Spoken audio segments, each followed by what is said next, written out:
Perkenalkan, nama saya Andini, NIM 12210417676, kelas M3. Saya akan membacakan ringkasan materi bab 1. Buku yang saya peroleh dari Pak Adi Mursalin.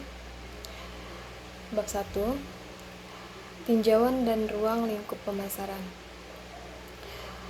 Definisi pemasaran. Pemasaran adalah istilah bisnis yang didefinisikan oleh para ahli dalam banyak cara berbeda.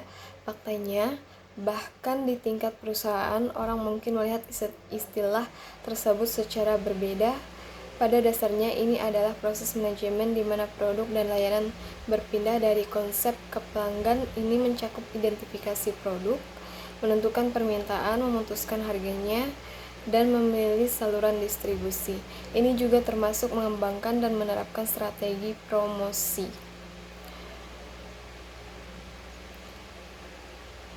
Dampak pemasaran terhadap ekonomi. Pemasaran juga dapat mempunyai dampak terhadap ekonomi suatu daerah atau negara. Peran pemasaran sebagai agen katalistik dapat dilihat dari pertumbuhan produk domestik bruto atau PDB.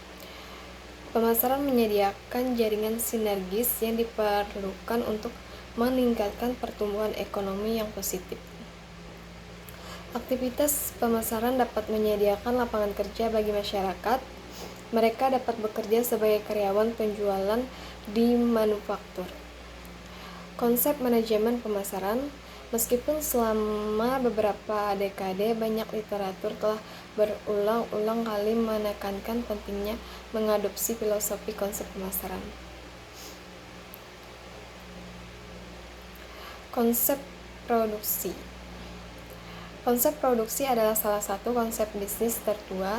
Ini telah muncul pada awal abad ke-20 di AS. Menurut konsep ini, pelanggan lebih memilih produk yang murah dan mudah didapat yang dapat dijangkau di pasar tak jenuh.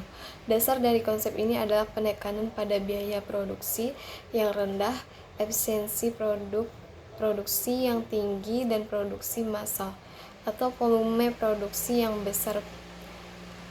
Singkatnya, sejumlah besar barang termurah ini sangat mirip dengan hukum Say yang menyatakan pasokan menciptakan permintaannya sendiri. Filosofi ini hanya berlaku ketika permintaan melebihi penawaran. Sekali lagi, seorang pelanggan tidak selalu tertarik pada produk yang tidak mahal, karena keputusan pembeliannya mungkin dipengaruhi oleh faktor-faktor lain. Secara umum, penerapan konsep produksi cocok untuk 1. Perusahaan yang memiliki pasar yang mendunia. 2. Perusahaan yang menikmati keuntungan monopoli. 3. Perusahaan manapun yang permintaan produknya melebihi pasokannya. Konsep produk menyatakan bahwa pelanggan atau konsumen lebih menyukai produk yang memiliki kualitas, kinerja, dan fitur tertinggi. Pentingnya konsep produk. Dengan menggunakan konsep produk, perusahaan dapat memberikan identitas pada produknya dan dapat menambah nilai fungsional serta kegunaan sehingga pelanggan yang dituju dapat memperoleh manfaat tersebut dan pada akhirnya membeli produk tersebut di pasar. Contoh konsep produk. Apple adalah salah satu perusahaan yang sangat menggarap konsep produk untuk memberikan produk terbaik kepada konsumennya. Produk Apple dianggap berkualitas sangat tinggi dengan fitur inovatif dan perform hebat. Pelanggan mengejar produk Apple dan itu menciptakan daya tarik pemasaran. Keuntungan dan kerugian konsep produk. Keunggulan konsep produk adalah yang pertama, inovasi lebih banyak menggunakan konsep produk karena perusahaan menjamin untuk membuat produk yang lebih baik yang mengarah pada inovasi dan penemuan yang baik untuk semua orang. 2. Kualitas adalah fokus utama dari konsep ini yang memenuhi kebutuhan dan keinginan pelanggan pada saat yang bersamaan. Ketiga, meningkatkan benchmark keseluruhan dari penawaran di pasar karena pesaing juga mencoba untuk mencapai level yang sama dengan inovator yang mencoba memberikan produk terbaik. Kekurangannya adalah satu, menghasilkan produk mahal untuk kebutuhan dasar karena semua produsen berusaha memberikan produk terbaik kepada pelanggan meskipun permintaan dapat dipenuhi. Yang kedua, pelanggan membutuhkan dukungan layanan bersama dengan suatu produk, jadi hanya berfokus pada fitur produk dapat menyebabkan tidak memberikan pengalaman pelanggan yang holistik. Konsep penjualan didasarkan pada premis bahwa pelanggan tidak akan membeli barang atau jasa merek Anda kecuali Anda melakukan aktivitas penjualan dan promosi dalam skala besar. Oleh karena itu, bisnis dan perusahaan harus melakukan kegiatan promosi dan pemasaran untuk mengakselerasi produknya di pasaran. Keunggulan konsep penjualan. Beberapa keuntungan utama dari konsep penjualan adalah sebagai berikut. 1. Peningkatan penjualan. 2. Fokus pada penjualan dan pemasaran. 3. Tidak ada masalah saham yang tidak terjual. Kekurangan konsep penjualan. Beberapa kekurangan dari konsep penjualan adalah sebagai berikut: mengabaikan kebutuhan pelanggan, mengabaikan umpan balik dan ulasan pelanggan, fokus jangka pendek. Contoh konsep penjualan. Yang pertama, perusahaan asuransi. Perusahaan asuransi mengikuti konsep penjualan dengan berasumsi bahwa itu baik untuk semua orang dan semua orang harus membeli asuransi. Yang kedua, rencana pemakaman prabayar. Tidak ada yang abadi dan setiap orang pada akhirnya akan mati. Itu membuat semua orang perlu merencanakan pemakaman mereka sebelumnya. Yang ketiga, menjual ensiklopedia. Ensiklopedia memuat informasi dasar tentang segala hal. Jika Anda memiliki rumah dan keluarga, maka Anda harus memiliki ensiklopedia di rumah tersebut.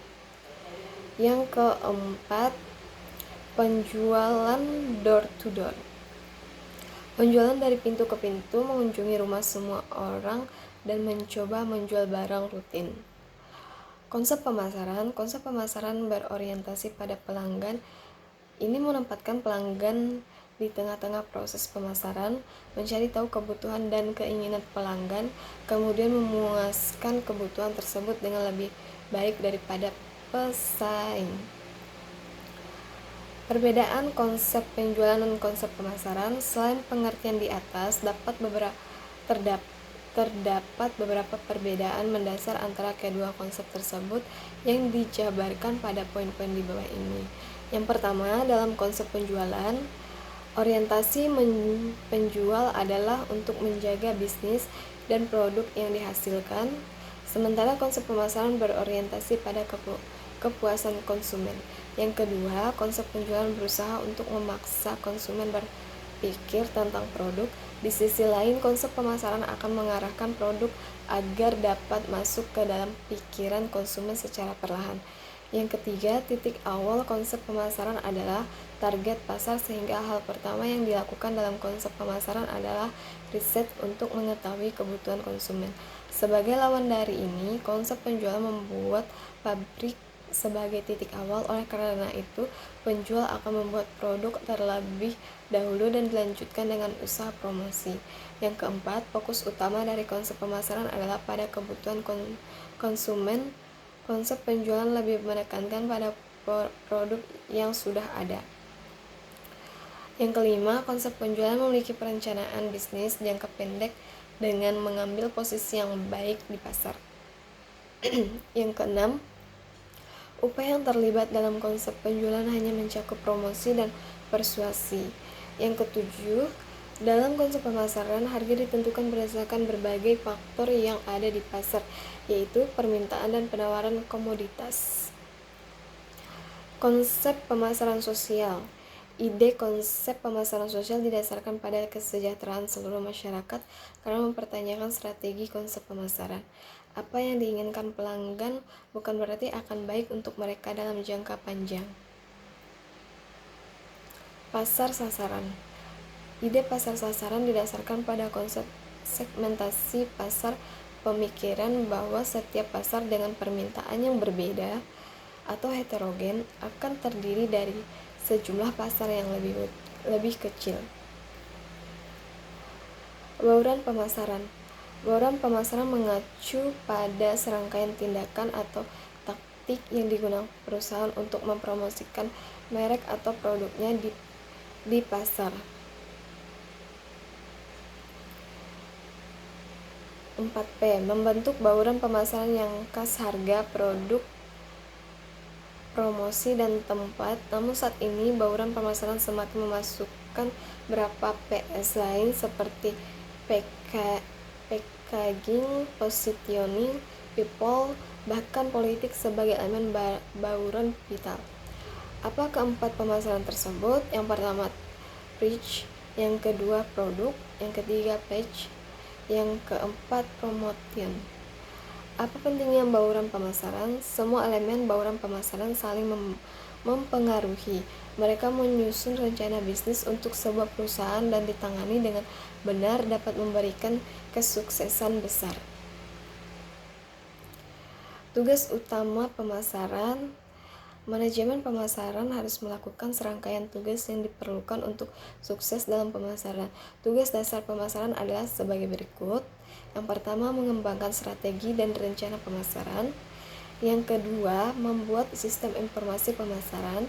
Yang ketiga, membangun hubungan pelanggan. Yang keempat, bangun merek yang kuat. Yang kelima, tentukan bauran pemasaran. Yang keenam, memberikan nilai. Yang ketujuh, komunikasikan nilai.